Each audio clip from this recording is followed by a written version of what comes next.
விஷச்சாராயத்தால் கடந்த ஆண்டே 22 பேர் உயிரிழந்த போதும் அரசு இப்போதுதான் விழித்துள்ளது என்று தேமுதிக பொதுச் செயலாளர் பிரேமலதா விஜயகாந்த் விமர்சித்துள்ளார். கோவையில் இன்று செய்தியாளர்களை சந்தித்த அவர், கள்ளக்குறிச்சியில் விஷச்சாராயத்திற்கு 69 உயிர்களை இழந்துள்ளோம். விஷச்சாராயத்தால் தமிழ்நாட்டில் இனி ஒரு மரணம் கூட நிகழக்கூடாது. விஷச்சாராயத்தால் கடந்த ஆண்டே 22 பேர் உயிரிழந்துள்ளனர். ஆனால் அரசு இப்போதுதான் விழித்துள்ளது. கல்வராயன் மலையில் ஆளும் கட்சியினர் துணையோடு கள்ளச்சாராயம் காய்ச்சப்படுகிறது. தற்போது கைது செய்யப்பட்டவர்கள் மீதும் புதிய சட்டம் பாயுமா என்பதை அரசு தெளிவுபடுத்த வேண்டும். கிக் இல்லை என அமைச்சர் துரைமுருகன் சட்டசபையில் மிக மோசமான கருத்தை பதிவு செய்வதும், மது குடிப்பவர்கள் தானாக திருந்தினால்தான் பிரச்சனை தீரும் என ஒரு மூத்த அமைச்சரை சொல்வது கண்டனத்திற்கு உரியது.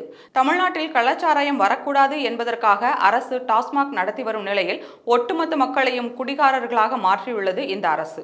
டாஸ்மாகில் தரம் இல்லை என்பதை அமைச்சரை ஒப்புக்கொள்கிறார். முழு பூசணிக்காயை சோற்றில் மறைப்பது போல் உள்ளது. அனைத்து இடங்களிலும் டாஸ்மாக் கடை திறக்கும் அரசால் ஏன் காவல் நிலையங்கள் திறக்க முடியாது? தமிழ்நாடு எதை நோக்கி செல்கிறது? தமிழ்நாட்டு மக்கள் நல்ல ஆட்சி எது, நல்ல தலைவர்கள் யார் என்பதை புரிந்து கொள்ள வேண்டும் என்று தெரிவித்துள்ளார்.